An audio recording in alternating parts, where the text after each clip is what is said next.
இன்று மதசார்பற்ற முற்போக்கு கூட்டணி திராவிட முன்னேற்றக் கழகத்தினுடைய தலைவர், தமிழக முதல்வர் ஐயா ஸ்டாலின் அவர்களுடைய தலைமையிலான இந்த ஆட்சி தமிழகத்திலே போற்றப்படுகிறது.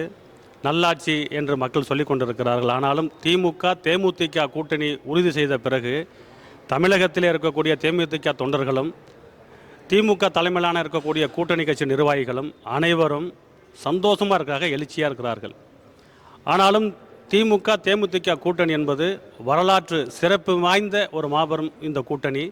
இந்த கூட்டணியை தேசிய முற்போக்கு திராவிட கழகத்தினுடைய ஒட்டுமொத்த தொண்டர்களும் ஆங்காங்கே மாவட்டந்தோறும் பட்டாசுகள் வெடித்து இனிப்பு வழங்கி கொண்டாடி கொண்டிருக்கிறார்கள். அதே வேளையில் திராவிட முன்னேற்ற கழகத்தைச் சேர்ந்த அனைத்து தொண்டர்களும் இந்த கூட்டணி மகத்தான கூட்டணி, வெற்றி கூட்டணி, மக்கள் விரும்புகிற கூட்டணி. இந்த வெற்றி கூட்டணியை நம்முடைய கழகத்தினுடைய பொதுச் செயலாளர், மக்கள் தலைவி புரட்சி அன்னியார் அவர்கள் இந்த கூட்டணி அமைத்திருக்கிறார்கள் என்றால் மிகவும் சாதாரண விஷயமல்ல. எங்களுடைய கழகத்தினுடைய பொதுச் செயலாளர் அன்னியார் அவர்களுடைய இந்த முடிவு என்பது ஒட்டுமொத்த தேசிய முற்போக்கு திராவிட கழகத்தினுடைய நிர்வாகிகளுடைய கருத்து.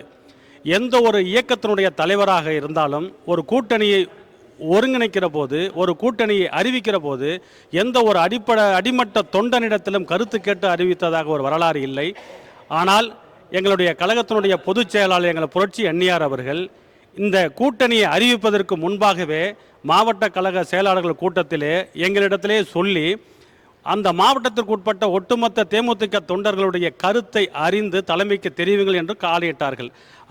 அதன்படி மாவட்ட செயலாளர்களுடைய கூட்டத்திலே ஒட்டுமொத்த மாவட்ட கழகத்தினுடைய செயலாளருடைய அந்த கூட்டத்தில் ஒரு பெட்டியை வைத்து யாருடன் கூட்டணி அமைக்கலாம், உங்களுடைய நிர்வாகிகள் எப்படி சொல்லியிருக்கிறார்கள் என்பதனை மறைமுகமாக ஒரு ஓட்டெழுதி நீங்கள் இந்த துண்டுச்சீட்டிலே அந்த விண்ணப்பத்திலே பூர்த்தி செய்து அந்த பெட்டியிலே போடும் என்று சொன்னார்கள்.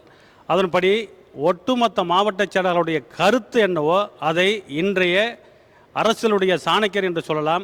தலைவர் கேப்டன் அவர்களுடைய வழி எவ்வழியோ, தலைவர் கேப்டன் அவர்கள் எப்படி யோசிப்பாரோ, தலைவர் கேப்டன் அவர்கள் இயக்கத்தின் மீது எப்படி பற்று கொண்டாரோ, அக்கறை வைத்திருந்தாரோ, இந்த கூட்டணியை பற்றி எப்படி சிந்தித்தாரோ, அந்த சிந்தனையை ஒருமுறைப்படுத்தி தலைவர் கேப்டன் அவர்களுடைய உருவமாக அன்னியார் அவர்கள் இந்த திமுகவோடு தேமுதிக கூட்டணி உறுதி செய்திருக்கிறார்கள் என்றால் ஒட்டுமொத்த தேசிய முற்போக்கு திராவிட கழகத்தினுடைய தொண்டர்களுடைய மனநிலையை அன்னியார் அவர்கள் வெளிப்படுத்தியிருக்கிறார். அந்த கூட்டணியை உறுதிப்படுத்தியிருக்கிறார்கள்.